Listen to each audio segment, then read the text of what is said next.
Hello dear students, welcome once again to this incredible platform of EduLover। Class 12 के chemistry sample paper के साथ हम आ चुके हैं। इसमें हम क्वेश्चन नंबर 1 का सॉल्यूशन करेंगे। हर एक क्वेश्चंस के लिए हर एक वीडियो अपलोड की जाएगी। कंप्लीट प्लेलिस्ट का लिंक मिलेगा आपको डिस्क्रिप्शन में। तो चलिए क्वेश्चन नंबर 1 को स्टार्ट करते हैं। हालांकि क्वेश्चन नंबर 1 के 3 पार्ट हैं, ए बी सी। तो एक एक करके हम लोग सॉल्व करते हैं विद कॉन्सेप्ट की कौन कौन से चीजें हैं जो इसमें हमें हेल्प करेगी। जैसे arrange the following in the increasing order of their property indicated any two, यानी कि हमारे पास 3 क्वेश्चन है ए बी और सी करके, लेकिन हमें किसी 2 को बनाना है इसमें, लेकिन हम बनाएंगे तीनों। ठीक है, तो क्या है, पहला है benzoic acid, phenol, picric acid, salicylaldehyde, और फिर यहां पे है pKa वैल्यू, यानी कि pKa वैल्यू के अकॉर्डिंग इनको हमें अरेंज करना है इंक्रीजिंग ऑर्डर में, in the increasing order of their property indicated. ठीक है, तो इंक्रीजिंग ऑर्डर में तो सबसे पहले समझते हैं कि pKa वैल्यू कैसे फाइंड आउट किया जाता है ना। तो अगर मैं आपको बताऊं तो आपने पहले पढ़ रखा, अगर ये चैप्टर आपने पढ़ रखा है तो आपको पता होगा कि जैसे जैसे Ka का वैल्यू बढ़ता चला जाता है वैसे वैसे एसिडिक स्ट्रेंथ जो है वो भी बढ़ता चला जाता है। जैसे जैसे Ka का वैल्यू बढ़ता चला जाता है वैसे वैसे एसिडिक स्ट्रेंथ बढ़ता चला जाता है। और pKa इसका फॉर्मूला होता है that is minus log of Ka, minus log of Ka, ये होता है pKa का वैल्यू। इसका मतलब हुआ कि जैसे Ka बढ़ेगा एसिडिक स्ट्रेंथ वैसे वैसे बढ़ता जाएगा, और जैसे जैसे एसिडिक स्ट्रेंथ बढ़ेगा वैसे, क्योंकि माइनस लॉग है, यानी कि pKa का वैल्यू जो है वो घटता चला जाएगा। क्या होगा? घटता चला जाएगा। मतलब Ka का वैल्यू जितना ज्यादा एसिडिक स्ट्रेंथ उतना ज्यादा, और एसिडिक स्ट्रेंथ जितना ज्यादा pKa का वैल्यू उतना कम। तो किसी तरह से अगर हम लोग पता कर लें कि एसिडिक स्ट्रेंथ किसका ज्यादा है तो हम लोग pKa वैल्यू को तो फाइंड आउट कर ही लेंगे, बस उसको डिक्रीजिंग ऑर्डर में हम लोग लिख लेंगे। ठीक है, तो सबसे पहले जो भी हमें दिया हुआ है उसका सबसे पहले बेंजोइक एसिड है। तो आइए सबसे पहले फिगर बना लेते हैं और उसके बेसिस पर डिफाइन करते हैं कि कौन ज्यादा एसिडिक है। तो बेंजोइक एसिड का क्या होता है, that is this is benzoic acid. ये हमारा बेंजोइक एसिड हो गया।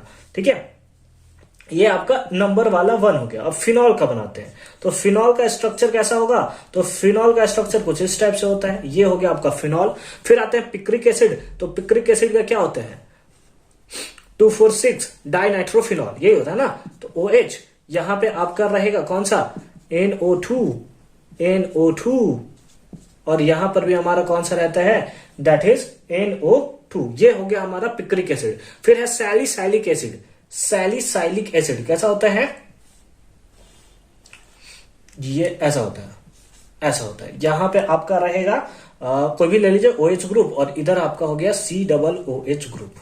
ठीक है, तो ये है आपका सैलिसाइलिक एसिड। ये बेंजोइक एसिड हो गया, ये फिनॉल हो गया, ये पिक्रिक एसिड हो गया, और ये हो गया हमारा सैलिसाइलिक एसिड। अब अगर हम लोग एसिडिक स्ट्रेंथ के बारे में बात करें तो एसिडिक स्ट्रेंथ, एसिड के बारे में आपने पढ़ रखा है कि एसिड उसे हम लोग बोलते हैं जो H+ आयन आसानी से दे देता है। जो H+ आयन क्या देता है, आसानी से डोनेट कर देता है, उसको हम लोग क्या बोलते हैं, उसको हम लोग बोलते हैं एसिडिक, है ना। उसको हम लोग बोलते हैं कि वो ज्यादा एसिड है, यानी कि इसमें से जो जल्दी H+ आयन डोनेट करेगा उसको हम लोग बोलेंगे कि वो हमारा जो है वो स्ट्रॉन्ग एसिड है। ठीक है, और उसका pKa का वैल्यू सबसे कम होगा। तो पहले हम लोग एसिड के अकॉर्डिंग बात करते हैं। तो अगर इसमें हम लोग देखें तो यहाँ पे हमें पिक्रिक एसिड है, यहाँ पे क्या है, OH ग्रुप हमारा यहाँ पे लगा हुआ है। अच्छी बात है, OH ग्रुप लगा हुआ है। अब जो NO2 ग्रुप है, NO2 ग्रुप जो है, और ये NO2 ग्रुप जो होता है यहाँ पे शो करता है -I इफेक्ट। क्या शो करता है, -I इफेक्ट। और उसके कारण क्या होता है कि जो ऑक्सीजन है वो इजिली हाइड्रोजन को जो है वो डोनेट कर देता है एकदम बहुत आसानी से, यानी कि बहुत जल्दी से। और क्योंकि ये बहुत जल्दी से डोनेट कर देता है, यानी कि फर्स्ट वाला, यानी कि पिक्रिक एसिड जो है इसका एसिडिक स्ट्रेंथ सबसे ज्यादा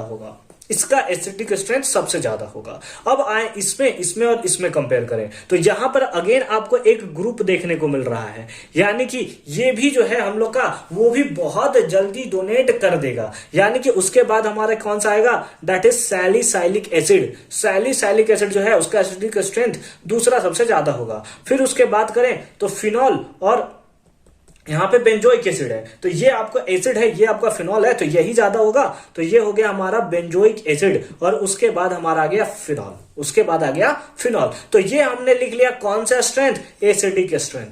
अब जस्ट इसका उल्टा कर दो, बन जाएगा कौन सा, pKa वैल्यू का इंक्रीजिंग ऑर्डर, यानी कि पिक्रिक एसिड का सबसे कम, फिर सैलिसाइलिक एसिड का, फिर बेंजोइक एसिड का, और फिर उसके बाद फिनॉल का। यानी कि फिनॉल का जो हम लोग बोल सकते हैं कि जो एसिडिक स्ट्रेंथ सॉरी pKa का वैल्यू होता है वो बहुत ही ज्यादा होता है। तो आई होप कि फर्स्ट पार्ट जो है आपको बहुत अच्छे से समझ में आया होगा, सारा का सारा पार्ट आप अच्छे से नोट करके रख लोगे। सेकेंड पार्ट पे मूव करते हैं, यानी कि क्वेश्चन नंबर 2 पे, सॉरी आई मीन कि इसी के बी पार्ट पे। नेक्स्ट बी है हमारा acetaldehyde, acetone, methyl tert butyl ketone. इसका हमें पूछा है रिएक्टिविटी टुवर्ड्स NH2OH। NH2OH कौन सा है, NH2OH है ना, हाइड्रोक्साइल ग्रुप हमें यहाँ पे देखने को मिल रहा है।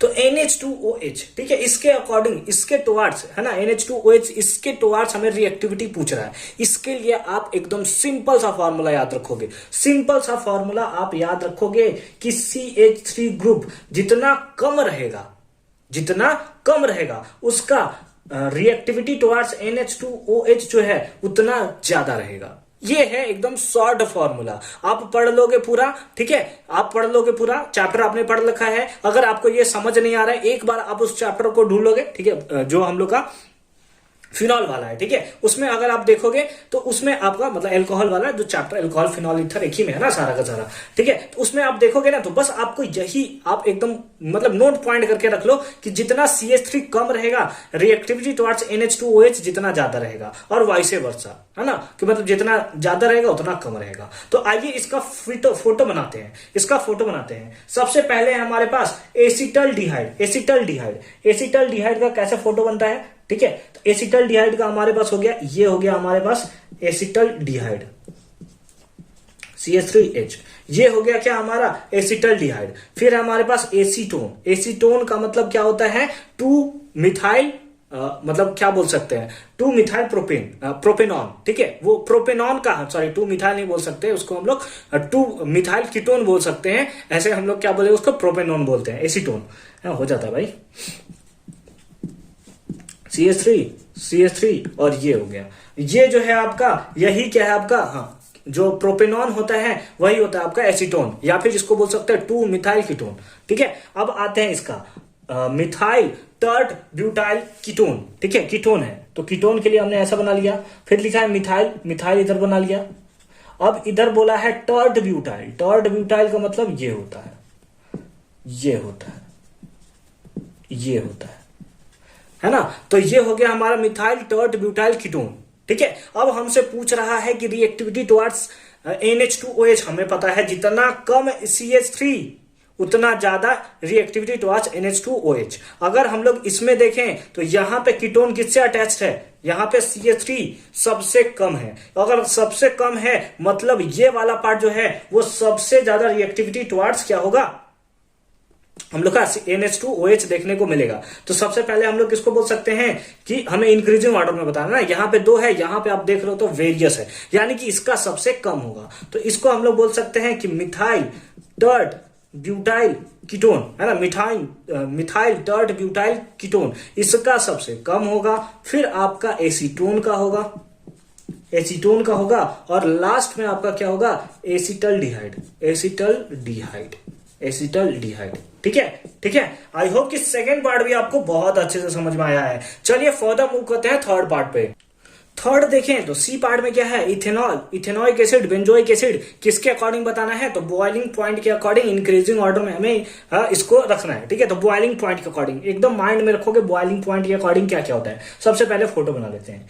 इथेनॉल का क्या होता है, मीथेन और इथेन, ठीक है, तो ये हमारा हो जाएगा कितना, CH3CH2OH, है ना, ये हो गया हमारा क्या, इथेनॉल, इथेनॉल हो गया। अब आइए इथेनॉइक एसिड बनाते हैं, क्या होगा, CH3COOH, ये हो गया हमारा क्या, ethanoic acid. Benzoic acid, benzoic acid अभी हमने कुछ देर पहले बनाया था, ये हो गया आपका बेंजोइक एसिड। ये हो गया आपका बेंजोइक एसिड। अब हमें इससे पूछ रहा है कि बॉइलिंग पॉइंट के अकॉर्डिंग अरेंज कीजिए इंक्रीजिंग ऑर्डर में। तो बॉइलिंग पॉइंट के लिए हम लोग क्या जानते हैं, एकदम हैशटैग कॉन्सेप्ट करके आप रख लोगे। बॉइलिंग पॉइंट के लिए क्या होता है कि जितना ज्यादा हाइड्रोजन बॉन्ड रहेगा, उसका बॉइलिंग पॉइंट जो है उतना ही कम होगा। जितना ज्यादा हाइड्रोजन बॉन्ड रहेगा उतना ही ज्यादा, क्योंकि हाइड्रोजन बॉन्ड बढ़ने से क्या होता है, स्टेबिलिटी बढ़ता चला जाता है। स्टेबिलिटी जो है वो बढ़ता चला जाता है, और स्टेबल ज्यादा रहेगा तो आपको तो बहुत ज्यादा तोड़ने में उसको टाइम तो लगेगा ना। जैसे एक घर है वो स्टेबल है तो उसके लिए आपको बहुत ज्यादा मेहनत लगाना पड़ेगा, है ना। तो उसी टाइप से जितना ज्यादा हाइड्रोजन बॉन्ड रहेगा उसी ज्यादा स्टेबिलिटी हमें देखने को मिलेगा। साथ ही साथ दूसरे फॉर्म में हम लोग बोल सकते हैं कि मास जितना ज्यादा होगा बॉइलिंग पॉइंट भी उतना ही ज्यादा होगा। अगर मास ज्यादा तो बॉइलिंग पॉइंट भी ज्यादा। बोलिए, कोई कंफ्यूजन है? नहीं है ना। इसमें अगर तीनों में बात करें हम लोग, तो सबसे ज्यादा मास किसका होगा? देखो ना भाई, इसका क्या होगा फॉर्मूला? ये हो गया C6H5COOH, इसका फॉर्मूला हो गया। ये तो बहुत ज्यादा, इसमें 6 कार्बन है। कितने कार्बन है? 6 कार्बन है। इसमें अगर आप देखो तो 2 ऑक्सीजन है, यानी कि उसके बाद इसका मास, उसके बाद इसका मास। यानी कि हमें क्या करना है, इंक्रीजिंग ऑर्डर, यानी कि सबसे ज्यादा मास इसका है तो सबसे ज्यादा बॉइलिंग पॉइंट भी किसका होगा? इसी का होगा। उसके बाद हमारा किसका होगा? इसका होगा। फिर किसका होगा? इसका होगा। यानी कि अगर increasing order of boiling point के अकॉर्डिंग बैठाना है तो सबसे जो इथेनॉल है उसका सबसे कम होगा, फिर होगा इथेनोइक एसिड का, मैं नीचे ले जा रहा हूं इसको, इथेनोइक एसिड का, और फिर सबसे ज्यादा किसका होगा? दैट इज बेंजोइक एसिड का। किसका होगा? बेंजोइक एसिड का। ठीक। तो आई होप कि क्वेश्चन नंबर 1 के तीनों क्वेश्चन आपने अच्छे से धुआं करके रख दिए होंगे। मिलते हैं आपसे नेक्स्ट वीडियो में क्वेश्चन नंबर 2 के साथ। तब तक अच्छे से पढ़ाई करते रहिए। All the very best. और कंप्लीट प्लेलिस्ट का लिंक मिलेगा आपको डिस्क्रिप्शन में।